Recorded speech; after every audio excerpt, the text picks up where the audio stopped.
Assalamu alaikum. I'm Fasi. And I'm Laura. We're going to talk about the compatibility of the prophets, namely Moses, Jesus, and Prophet Muhammad. May peace be upon them all. We're going to talk about how they are way similar than a lot of people talk about. So we're going to be talking about the alignment in their revelations, in their teachings. People love to say Moses, Jesus, and Muhammad contradict each other. And really, that only works if you strip them out of their context and try to force them into the same framework. They're not doing the same thing. They're delivering the same message to different people at different stages under different conditions.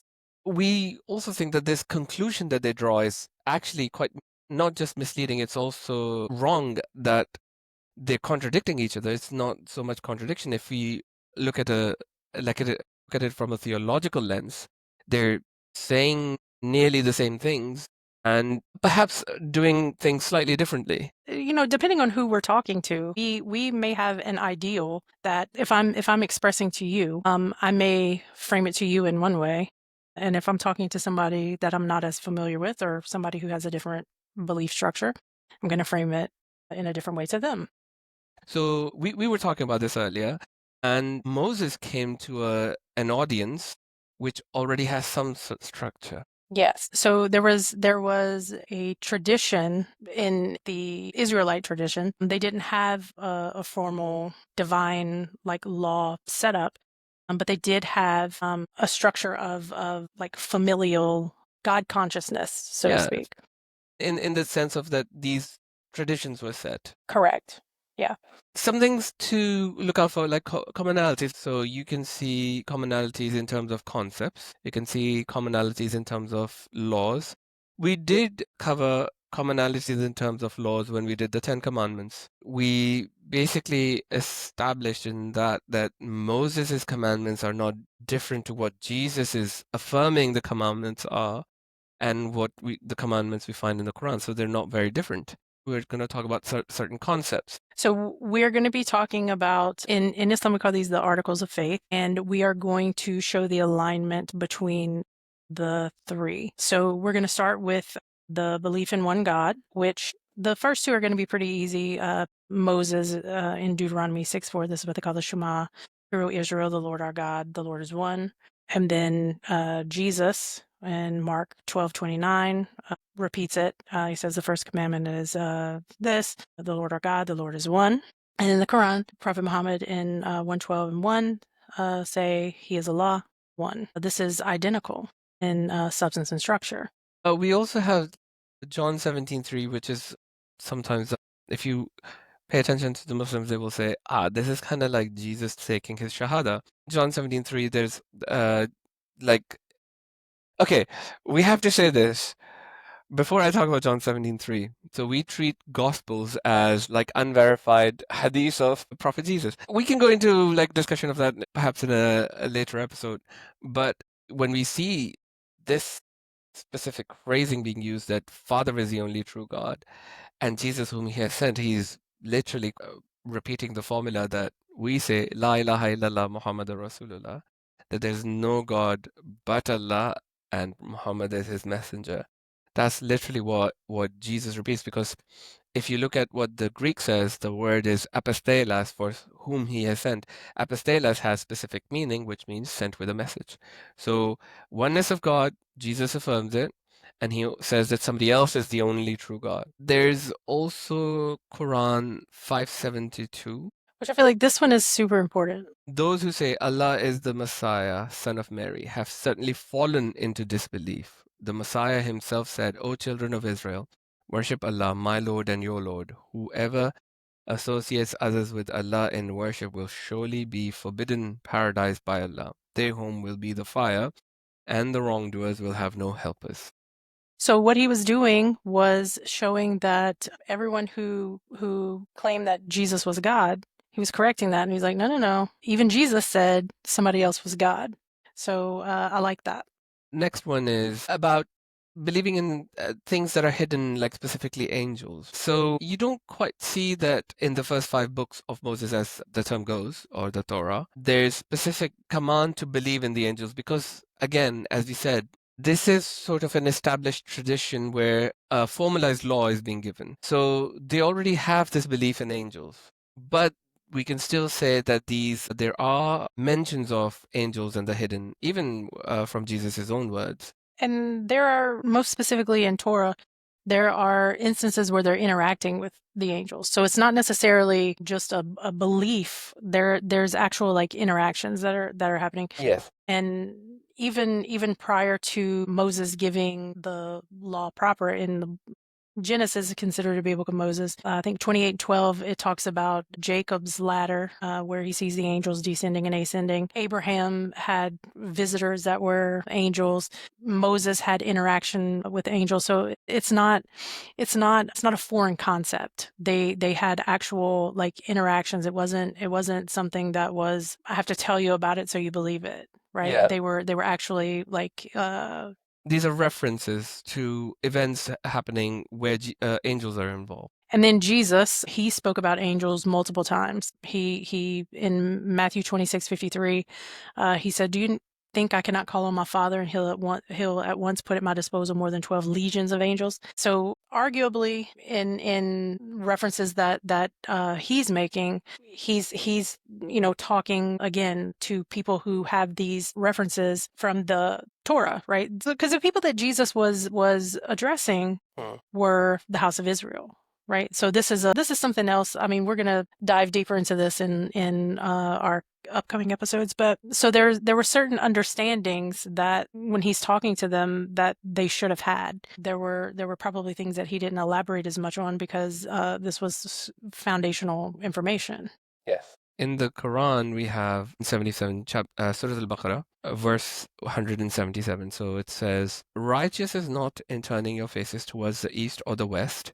Rather, the righteous are those who believe in Allah, the last day, the angels, the books, and the prophets, who give charity out of their cherished wealth to relatives, orphans, the poor, needy travelers, beggars, and for freeing captives, who establish prayer, pay alms tax, and keep the pledges they make, and who are patient in times of suffering, adversity, and in the heat of battle.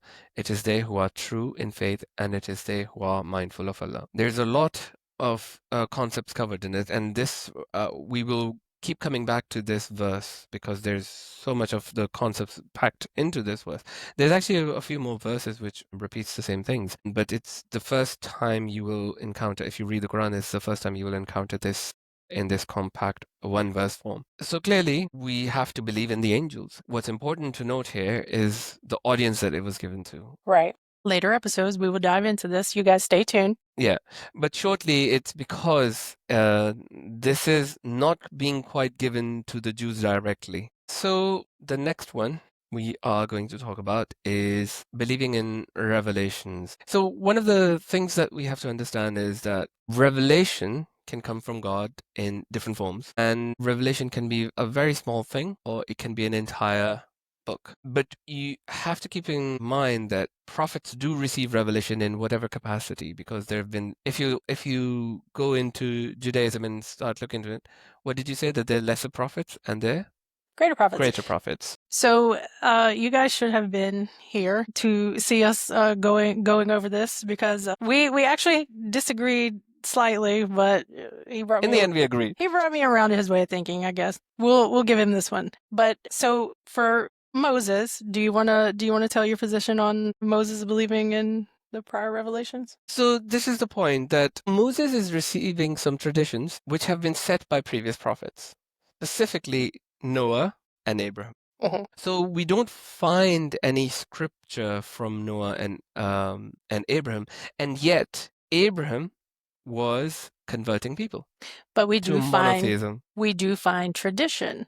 We do find tradition of this happening. So the question would become, wait a minute, why is Abraham doing this? If it's only supposed to be like a family tradition, then are people who are not of Abraham's blood part of Abraham's family? Not quite. No, they would not be considered blood family. The prophetic line has to be from Abraham, but you see Abraham converting people to monotheism because it's not an exclusive club. Well, there was also a tradition that if you were a member of the household or like say if Abraham had, the people in his household, his servants, so they also had to be converted, like Yes. to be under the whatever of his Umbrella of household. monotheism, of Abrahamic monotheism, basically. So in that not quite family, but fringe. Do you know what I mean? Yeah. And then of course you had the people on the outside of that. So the point was that Abraham must have received some instruction Yes. because he's not doing it of his own accord. Well, then also there was the tradition, which we're going to get into in later episodes. There was the tradition that the Israelites were actually following before Moses got his revelation and they received Torah. So that was that same tradition. A slight point here that you will sometimes come across Christians, maybe even Jews, that will, if you ask them about, okay, what was before Moses, they will be baffled at the question because the concept is that, okay, there were no revelation or there were no specific scriptural revelations before Moses, which cannot be true. So we have learned today. It's an impossibility. I think so. Moses specifically refers to different times, like in Deuteronomy 1:8, Deuteronomy 6:10, in Exodus 6:8, Exodus 32:13, and then Jesus. Jesus, well, first of all, Jesus said multiple times that he was upholding the law. He didn't come to do with the law or the prophets. So what he was actually doing was correcting the misteaching or the misguidance of Torah, because the people that he was actually like addressing were the lost of the house of Israel. So it wasn't something new that he was bringing. He was bringing humanity, so to speak, and correcting what they had sort of corrupted to or twisted to their benefit in the leadership. And then when we come to the Quran. Well, no, we have the verses, like, I mean, specifically the verses where Jesus talks about it. Like, I mean, if you read the book of John, it'll be John 7:16. John 8:14, which he says, I'm a man who has heard the truth from God. So he's acknowledging receiving revelations. I mean, even Moses specifically says that he receives this revelation, like in the verses that we mentioned. And then we come to the Quran, and again, the same verse, chapter 2, verse 177, it specifically mentions the angels and the books. So in Islam, we have a term called Ahl al-Kitab. And Ahl al-Kitab means people of the book. You will come across this term. It means that they have received a book as a revelation, which contains commandments, how to act. Some of this will also be incorporated into the prophet's action. This is where some of the debate happens sometimes, and you will see a lot of debate online on this one with apologetics. I have my own opinion. But in multiple places, there are affirmations for the Torah and the gospel, but we understand this to be the actual revelations that were given, not because, whenever we talk about the gospel, this isn't the four gospels in the Bible, right? This is the revelation that was given to Jesus. What you have in the Bible, Or I even think you the said, first five books. well, I mean, we Because know I think we can we're talk sort about of. Sanhedrin 56A, that what we Do just you want to? discovered. Yeah. I think it's Yeah. in, yeah, why not? Just Why as not? a passing thing. Like, we just discovered something. This is a tradition. So in the Quran, it clearly states that they changed the words with their own hands. And every time we look at some of the Old Testament, and like we find one We thing. keep So finding today what we they changed. found, yeah, today we found something in the Talmud, which is Sanhedrin 56A, where saying curse God's names is not allowed, so you use its opposite to refer to cursing God's name, which would be blessing God's name. So if you go to Job, was it Job that, Yes, yeah. Job. So in the book of Job, you see the words actually change from being cursed, not in English. English is translated correctly, but in the actual Hebrew, you will find the word for blessing Yeah. So his wife is basically telling him curse God and die. or And bless God and die. We don't know. and in the Hebrew it says bless God and die. Which is it? Which is it? Because if you're going to be true to the translation, Yeah. it's bless God and die. Yeah, so we still maintain that these scriptures were changed by hand. So when we would talk about the books, if you're talking to a Muslim, you will come across them as saying, no, actually the revelation that was given. Then, I mean, the next point is kind of connected to the revelations, which is the prophets. Oh, belief in the So One of the things that I find super interesting is Moses, whenever Moses came and he was talking about prophets that were to come, is the very verse that we use to affirm Prophet Muhammad in the Bible, which would be Deuteronomy 18:18. Yes. We also have Deuteronomy 1:8. I think it's repeating, and Deuteronomy 9:27. Do you want to talk about Jesus talking about previous prophets? Matthew 23:29, Woe unto you, scribes and Pharisees, hypocrites, because you build tombs of the prophets and garnish the sepulchres of the righteous, and say, If we had been in the days of our fathers, we would not have been partakers with them in the blood of the prophets. So we're affirming prophets here. And then 23:31 says, Wherefore ye be witnesses unto yourselves that you are the children of them which killed the prophets. And then Luke 24:44 says, And he said to them, These are the words which I spake unto you, while I was yet with you, that all things must be fulfilled, which were written in the law of Moses, and in the prophets, and in the Psalms concerning me. Then he opened their understanding that they might understand the scripture. So this is actually talking about the prophetic books. In the Quran, we can go and say that we specifically, like, we say that you cannot be Muslim if you don't acknowledge the previous prophets and the revelation. So again, you have to go to the Quran chapter 2, the easiest one, Quran chapter 2, verse 177, and then it's later repeated in the same chapter 2, verse 287. So you have to believe in the prophets. And then it's describing certain actions that these prophets do, the charity, feeding the poor, needy, and travelers, and beggars, and they free captives, etc. So it's talking about certain actions that these prophets perform. And then in 2:136, it talks about, there not being any distinction made between them. Yes. So we hold all prophets in the same respect. Yes. But we do understand that, Prophet Muhammad is the last, Prophet Jesus, there are certain revelations given order. So Quran is talked about in the terms of that it's a guardian overall. Right. Well, they each had a different office. Yeah. They were operating within the scope of that office. Okay, so Day of Judgment is where we find just differences in words. Yeah. So for Moses, Deuteronomy 32 and 39 through 41, it's talking about God's judgment and like recompense. It's not directly talking about the last day in the way that we understand it.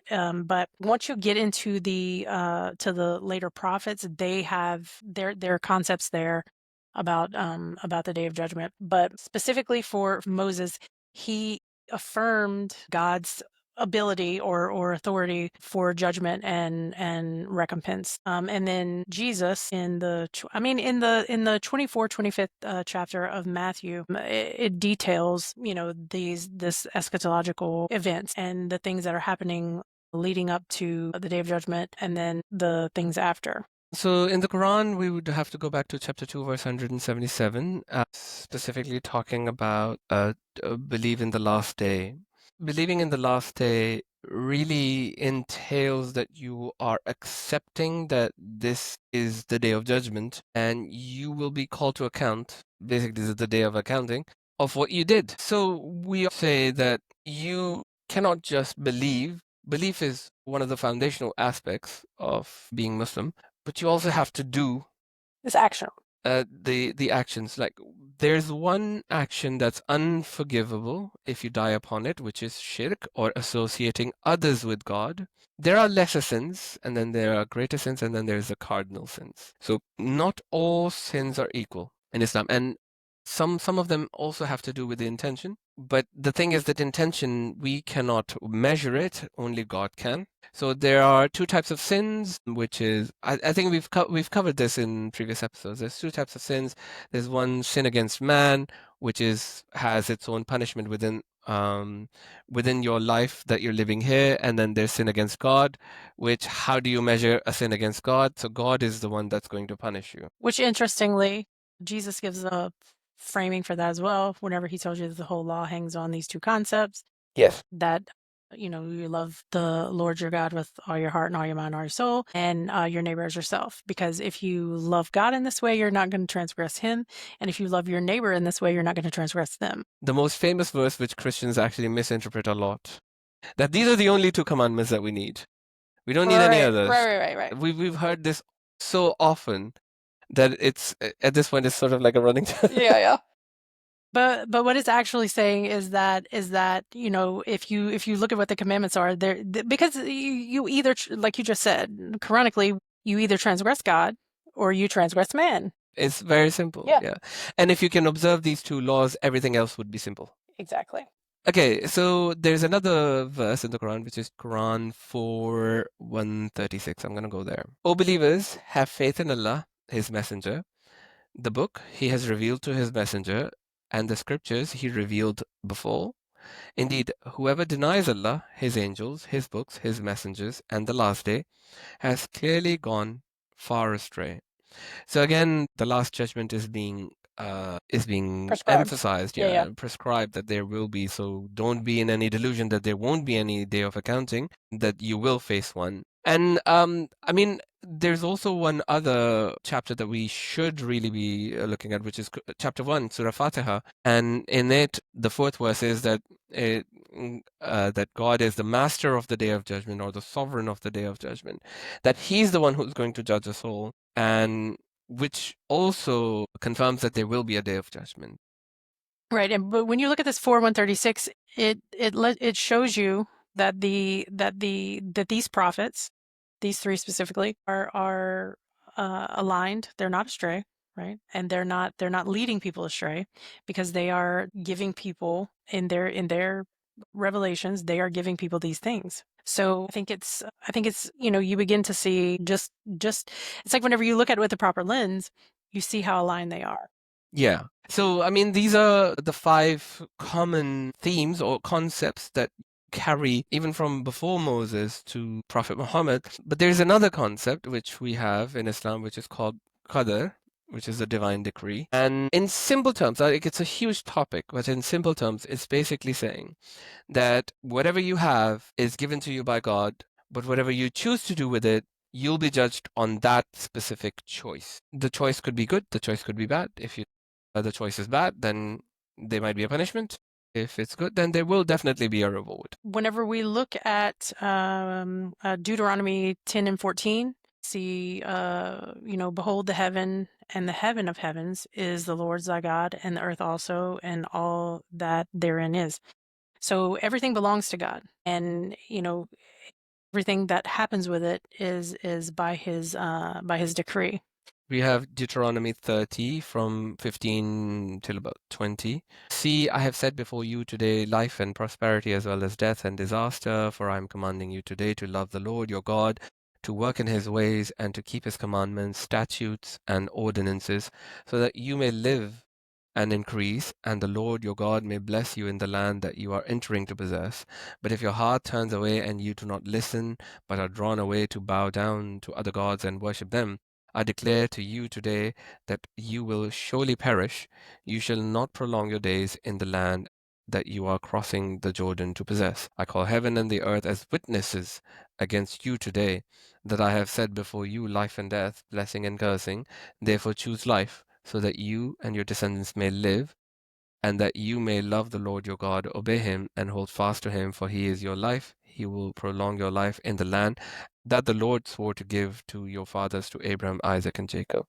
So something that we were talking about a few minutes ago in the framing of a divine decree. This is going to be in one of the prophets, it's going to be in Isaiah, but it's talking about what was before. So it says, declaring the end from the beginning and from ancient times, the things that are not yet done, saying, my counsel shall stand and I will do all my pleasure. Well, actually, it starts in 46:9. Remember the former things of old, for I am God, there is none else. I am God, there's none like me, declaring the end from the beginning and from ancient times, the things that are not yet done, saying, my counsel shall stand and I will do all my pleasure. So when it's saying, this is a teaching that was, from before. So this is 100% divine decree. Like, everything is under his control. Not only that, the confirmation that this has been told to previous prophets as Previously, well. exactly. Um, uh, and Jesus talks about it well, you find some reference to it in Matthew chapter 10. In 29, it talks about not a sparrow falls except by God. So, everything is under the control of God. It says, Jesus and even the very hairs of your head are are all numbered. numbered. And Jesus, he even said that he didn't do anything except what he saw God doing. Yes. You know, these things are everything's under his control. Ironically, in 57:22, nothing happens except that it is written. Yes. So So again, we have to, sort of differentiate what God has given us and what we do with it. 57:22, no calamity or blessing occurs on earth or in yourselves without being written in a record. Before we bring it into being, this is certainly easy for Allah. And then again in 6:59. With him are the keys of the unseen. No one knows them except him, and he knows what is in the land and sea, and not even a leaf falls with that is written in a perfect record. So this is all, referencing God's all-knowing attribute. So we have to go to chapter 18 in the Quran, verse 29. So I actually bring this a lot in when I talk to Christians, even some Muslims, and say, O Prophet, this is the truth from your Lord. Whoever wills, let them believe, and whoever wills, let them disbelieve. Surely we have prepared for the wrongdoers a fire whose walls will completely surround them. When they cry for aid, they will be aided with water like molten metal, which will burn their faces. What a horrible drink, and what a terrible place to rest. And then if you go to the next part, which is 30, it says, and for those who believe and do good, we certainly never deny the reward of those who are best in deeds. It is they who will have the gardens of eternity with rivers flowing under their feet. There they will be adorned with bracelets of gold and wear green garments of fine silk and rich brocade, reclining there on canopied couches. What a marvelous reward, and what a fabulous place to rest. So he's decreed what's going to happen to you based on your choices. So you choose this, that's going to happen to you. You choose this, that's going to happen to you. And even with the things that you're given in this life, you can surely choose to do good or to do bad. You can, even further than that, what you receive in the next life. yeah, So not only what you receive here, but what you receive there too. You know, what's written for you is written. yes. I mean, if you see closely, like there's this compatibility in the concepts. We kind of did what we were just started talking about earlier. So what we would like for you guys to know is this is going to be the beginning of a series, and we are going to go more in depth into each prophet and what was happening at that time, and the framing of their revelation. So stay tuned. But the thing is that these concepts won't change. No. The concepts will remain the same. So this is why it's such a good thing that we've talked about the actions before in the Ten Commandments. Now we're talking about the concepts. Like, what do you actually have to believe in? What is there for you after? Well, specifically, the framing is so that things that appear to be in misalignment or things that appear to be. I mean, you have to understand. Like, if I'm talking to you, and you understand the rules of a game that you're playing, okay, then I'm gonna have a different approach to you than someone who has never played a game before and who has never seen the rules before. Yeah. Right. So I'm gonna have to explain this to you in a different way. Yeah. Right, because you have no frame of reference. Yeah. So anyway, that's later date. Later date. I think with this we will say goodbye, and hopefully you will come and listen to our next episode as well as all the other future episodes. And if you haven't listened to our previous episodes, please go listen to them. Assalamu alaikum.